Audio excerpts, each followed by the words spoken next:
Hi everybody, Dave Bradshaw here in this unusual setting where I'm with the winner of the Revolution Rumble, the man who's going to challenge whoever is the undisputed British heavyweight champion at RevPro's 13th anniversary weekend, bank holiday weekend in August. Sha Samuels. Dave, let me stop you there. You're being a bit too formal. We've been friends for a long time. This ain't all like all the other sit-downs you've done with Ricky and Mike, with TK Cooper. This is me and you, a couple of friends. We've been friends for 18 years.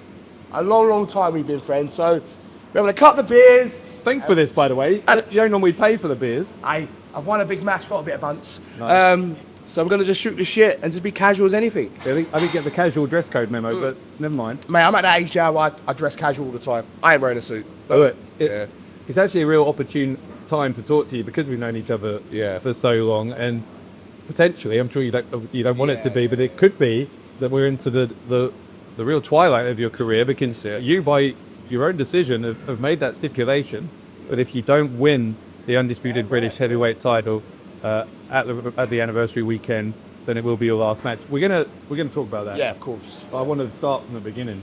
The beginning. We got enough time. That was a long time ago, Dave. But I'm ready to go back. We're two old hands here, right, in the British wrestling world, and I always find it funny, by the way, when people say, oh well, British wrestling's in a dip or it's in a petit. I'm like, it's not in a dip. I'm like, mate, we were here in 2008. Yeah. That was a dip. That was a dip. I was here in 2000. I started in 2003. That was a dip. Yeah.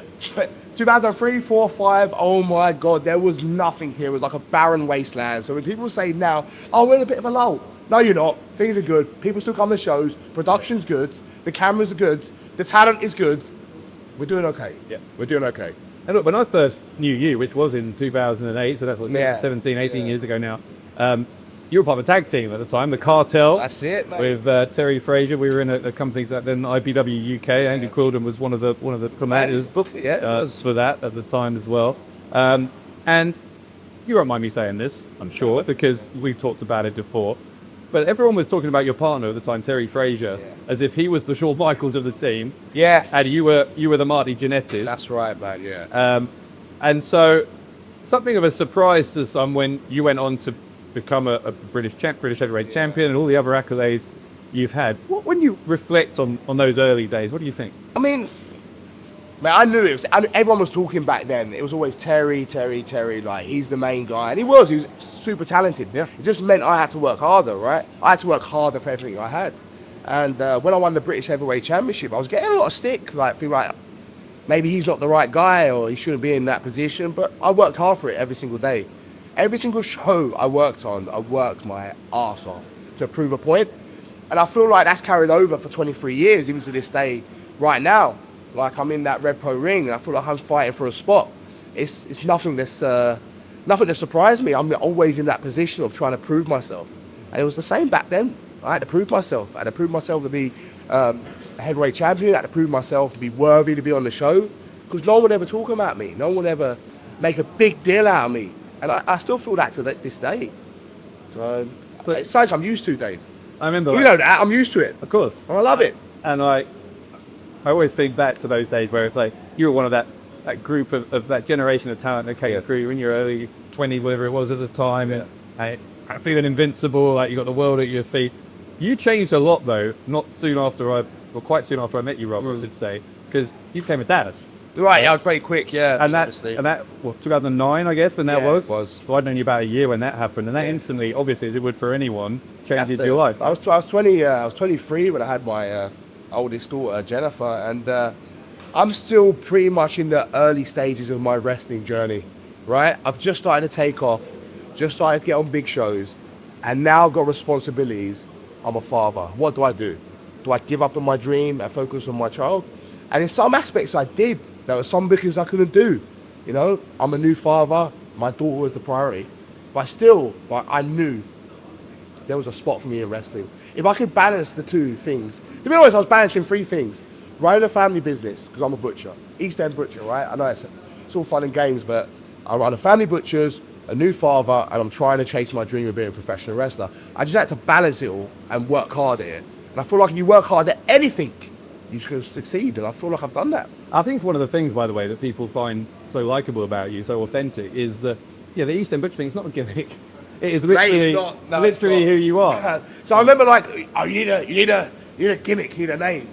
I went, East End Butcher. That's a good name, why are you that? Because I'm a butcher from the East End. It's as simple as that, right? It sounds silly, but that's the truth. Well, look, you were juggling all this stuff. Yeah. Right? And yet, when Andy Quildan broke out, started his own promotion, Revolution Pro Wrestling 2012, you were the guy. You were the first person to become British heavyweight champion. How did that feel? I mean, it was a big responsibility, and we were just on the cusp of like getting to that next level. British wrestling was still it was still here, still very regional. Everyone had their little territories. Red Pro was mainly Kent. Sometimes they went out to Cambridge or St Ives, but it was mainly based in Kent. And everyone else had their own little towns and territories and stuff. It was just on the cusp of being a national company. And I remember being champion, and I got a lot of criticism, a lot of flack at the time. And I was like, you know what I mean? Like, what do I do? Like, maybe they're right. Maybe I'm not good enough to be in this position. Maybe I'm not the man. But I remember losing the title to Colt Cabana, which I thought was like, that match put me on the map, if I'm honest. Even though I lost, put me on the map. And then I remember seeing stuff from the talent, from even like Andy and stuff online. I know you shouldn't pay attention to stuff online, but sometimes you get that feedback and it's instant and it kind of spurs you on. And they said like, hey, he was a good champion. And I thought like, yeah, there we go. Like, But you lost the title right before the first York Hall show, right? And so Southwith. we've never talked about this, but I've often wondered, because obviously right then is when Riffra really kind of started to Took off to like take- a rocket. Yeah, and like went from strength to strength. It was kind of built off the back of your title reign. Yeah. And I've always felt, maybe I'm biased because I'm your friend, Yeah. but like that you didn't get the credit that you deserved for that necessarily. Have you ever resented that? It hurts. It bothers me. I can't lie. I still feel like to this day, my contributions get forgotten about. There's a lot of new fans. I get that. They don't realise all the stuff I've done in the past and the groundwork I made, like to help. I'm not saying I'm the sole reason, but I'm one of the reasons there's a platform with so many guys now, right? So, and then when that first York Hall show happened, and then after that show, which was amazing, it just took off, and it was amazing show after amazing show, and then talent, the best talent from around the world wanted to come to Red Pro, and it just took off. And like people seem to have forgotten about the days in sitting balls, the trenches, so to speak, right? The trenches of doing the hard graft, proving that British wrestling's good and a big deal. And I feel like that got forgotten about, like all that hard work that I put in personally. Once them York Hall shows took off, and it was must-see wrestling shows, right? And the world was watching. And I feel like me being champion, I wish just one time, right, I could have walked out under the bright lights of York Hall, bright lights of any big venue when the world was watching as British heavyweight champion, and I never got a chance to do that. It hurt, to be honest. Yeah, true. But I do think you beat yourself up about that kind of thing sometimes, because like, Maybe people call you the king of York Hall, Yeah, right? yeah, No, yeah. like you think about those years from 2012, 2013, right up to when the world shut down, the Yeah. pandemic. Like, you're one of the mainstays of Right, Red yeah, Belt. all the shows. But you didn't regain the title at any point. Yeah. But you had plenty of success here. They had great times. There's so many great moments I had, right? I'll tell you a story at York Hall. It's always it always makes me feel good. I once wrestled Too Cool and Rikishi at York Hall, right? And that's a fun match, right? But it's never the match that people are paid to see. But I remember when my grandmother was at that venue about a year before she passed, right? And she saw the match from Rikishi. I took a stink face, and she pulled me aside and goes, I didn't think it was like that, but what a show. And that was a great moment for me. So stuff like that is important.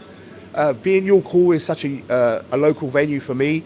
And like I've seen my friends, my mum, my dad has seen me work there. My dad hated the fact that I was a wrestler, but he's seen me wrestle at York Hall. I had all these great moments, but they were all spectacular to me. But if I'm honest, I see the guys like Zack Sabre Jr., Will Ospreay, and even the recent guys like Michael Oku, Luke Jacobs, and I see how people talk about them. While I'm in the history and the lineage of the title, I don't feel like people speak about me in the same breath as them. So no matter all the great things I've done in Rev Pro, I feel like it just fails in comparison to a lot of the guys. Yeah, but you Maybe that's me being silly. I know, but- and I've been hard on myself. I put are myself being at hard on heart. yourself Yeah, because maybe. you're comparing. I mean, Will Ospreay and Zack Sabre Jr. If that's the bar, I mean, Yeah. Jesus, You gotta aim high, man. Aim high. I don't Of aim course. high at all. And you But- always aim high, and it did pay off ultimately because right in the middle of the pandemic, when Yeah. the world was shutting down, you finally got that holy grail, right? Contract, That right? so many people want, and that Yeah. the chance to go and work for WWE, be a part of NXT UK. Did you feel like at the time that you made it? But I was 34, 35 when I got signed. I think that's very old to get signed your first contract. Because the world has shut down, to be honest, I was happy I got signed so I got a place to work, right? And maybe the way I got signed wasn't the again, like what I said to you earlier, I feel like I'm always proving a point. When WWE first set up shop here to try and put their stamp on the British wrestling scene, we all know what was going on and how that came about, right? I was on the other side. And I'm such a big supporter of British wrestling, right? They never phoned me, they never called me, never messaged me when I was at my peak. They only rung me when they had no one else to fucking call, quite frankly. So I got no other options. I'm going to sign. I went there and they didn't have much high hopes for me, and I smashed it. I smashed it in such a way that I feel like anything they told me to do, I did it at the best of my ability. And I was improving, so much so that, you know, they touted me as a coach or producer, right? It was this close to happening. Been over to the US at one point. To the US, so much cool things. So I thought the wrestling side of my career was fading, and I was transitioning into being a coach, being a producer, behind the scenes kind of role. And then that didn't work out. And what are you going to do, quit? Nah, I wanted to come back. I wanted to come back to where I made my name. That was Red Bull. So it was, I guess, 2022 when you got released. Yeah. And then sort of 2023 by the time you were back in Red Pro. Okay.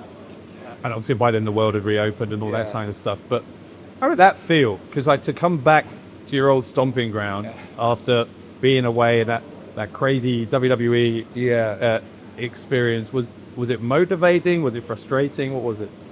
I mean, I was happy to be back at the All Call, surprised in the Revolution Rumble, but that is the most anxiety I've had ever turned up to a show. Because I'm putting back the curtain here. I don't know if people want to know this, right? I don't know if people on the scene want me to reveal this information, but quite frankly, when all of us got released from NXT UK, there was a lot of resentment from the guys on the indie scene that we're coming back, right? I don't know if it was we weren't made to feel welcome at shows, we weren't made to feel part of the scene. It's like all the contributions we made meant nothing, and now we're coming back. They're like, well, no. There was a lot of this. So okay, so when you first it's interesting. But this is the fact. Maybe I shouldn't be saying this. Maybe the beer's flowing a bit too well, but that's the truth. So right? you walked back into the Rev Pro locker Yeah. room in early 2023. Was anyone pleased to see it? But maybe two people. Two people, and I'm going to say they are. They're Colin Mills and Mike Woking, and I thought they're the only two people that maybe feel like welcome me back, and the only two people that were like, right, it's good to have you back, man, because I've known them for a long, long time, and they made me feel welcome, but the atmosphere amongst everyone else, I'm being truthful, wasn't good at all. You're gonna name names? Not So gonna name anyone else? Nah. Anyone you want to say was don't wanna- particularly? I don't want to say right now. I'm just not my place. They know now. They know now. Oh, what I'm going to say. Well, look, whether you're welcome or not, you clawed your way back Yeah. in. Although saying that, again, I don't think you'll mind me saying this, but even as recently as the start of this year, it's not like you were a regular, No. right? You know, you were still struggling to get yourself, you know, the kind of Yeah. regular weekly spot at Rev Pro that you maybe had at one point in Yeah. your career. And so, like, when it came to the fact that you were in that number one contenders tournament, It lit a fire. suddenly, I Lit a could see fire, it, yeah. and I know you, and like I was like, okay, Yeah. this is a Sha It's Samuels a I chance. remember. This is me. I need Yeah. something to aim towards, right? If I haven't got something, I haven't got a goal to aim towards, I'm not gonna. Yeah. I'm not saying I'm not gonna try hard. I'll try hard at everything I'm given, right? I knuckle down, I shut my mouth, I work hard, and I've said this before. Like, if people don't want me here or didn't want me here, in these past 2 years, I've earned my way back in. I've earned my spot. I've earned my spot in a company I helped build, which sounds crazy for me to say, but that's how I feel. For 2 years, when I came back here, I didn't feel like this was my company. I didn't feel like this was my home. I felt like a stranger, an outsider. And in the past 2 years, I had to work my ass off to earn a spot back here. And I've done that. I've done that to the best of my ability. So when I was named in this number one contenders tournament, right, I see the graphic. I'm not choking, I'm on X. I see the graphic, like, wow. Is that how you found out? That's how I found out, right? I knew I was booked for the show, right? But Yeah. I was like, wow, right, here we go. Like, here we go. A chance. One opportunity. One sliver of hope. So I didn't know what to do. I sat at home, I'm buzzing, I'm pacing up and down. I got my camera out, set up a tripod, put it into my daughter's room. She's got the clear wall. And I just spoke from the heart. Spoke from the heart. And then once I spoke from the heart, I'm like, this means the world to me. I want to be British heavyweight champion again. And I fell like the semi-finals, lost to TK Cooper. He's on amazing form right now, and I arguably think he's probably one of the most informed wrestlers here, regardless if he lost to Michael Oakley or not. You're cool. He's on fire. So I lost to him, and there's no shame in that. But once I went out of that tournament, I knew it's Revolution Rumble or nothing. Yeah. So it wasn't, because there was all the rumours that you were going to retire the following week. Yeah. I mean, was that ever in your mind, or was it always Rumble? I mean, as soon as you start teasing it, I feel like there's some element of truth. If I'm being totally honest with you, Dave, right? I've been up in the air for so many years. I'd almost say I nearly retired at just before the Copper Box in 2024. In my mind, I just got injured. I'm sat at home. I'm just thinking, what's the point? Like, what's the point? Like, what's the point? Let me just stay at home. And I've had a good run. Let's call it a day. Like, there's been many times, that I'm like, now's the time, right? Now's the time.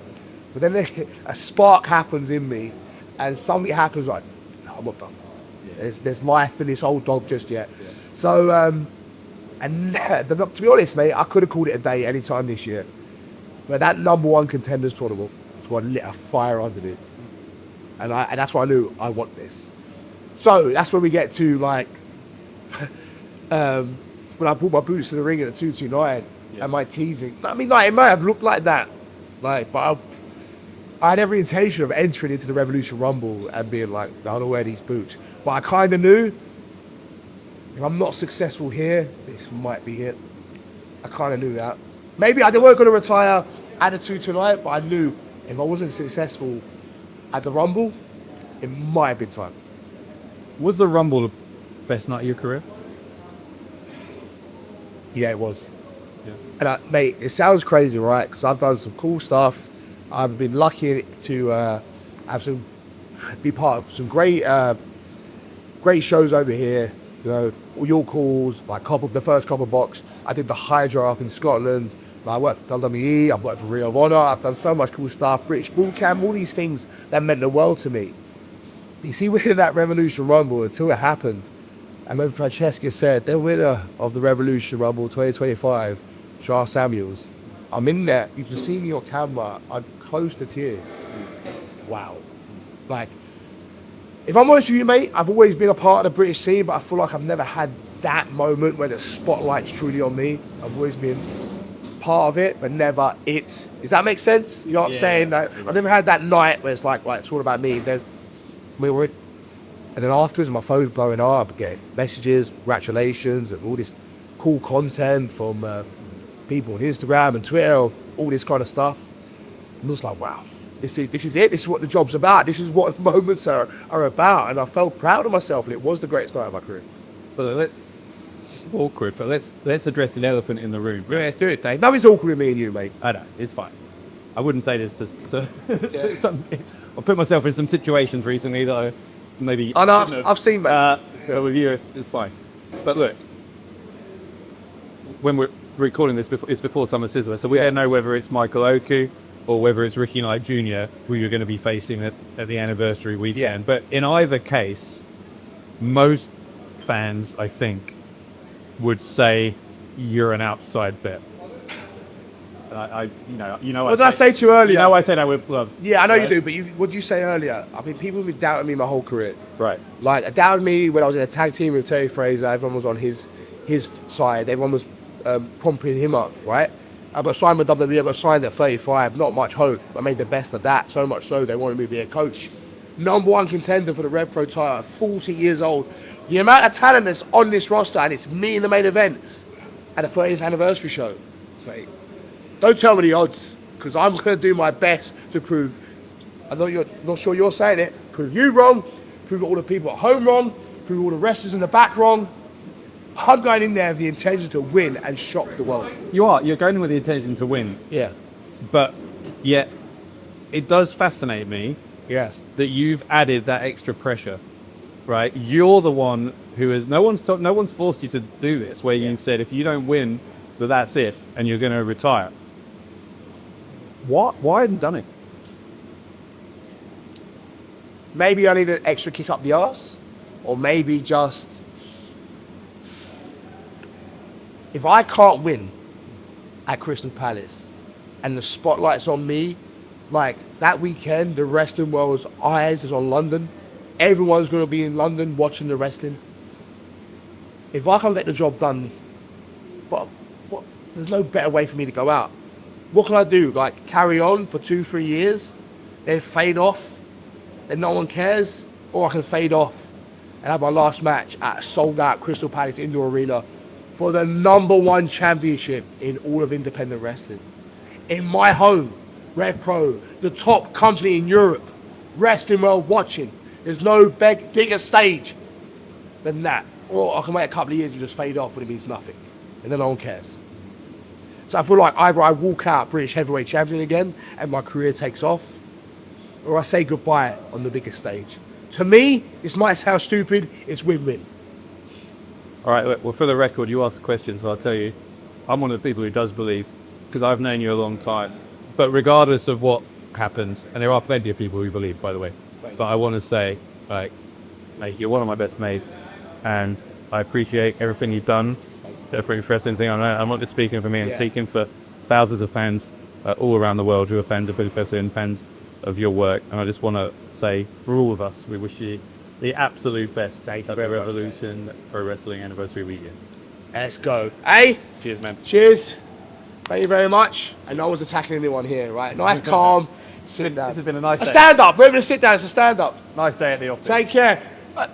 What we got to say? East. East.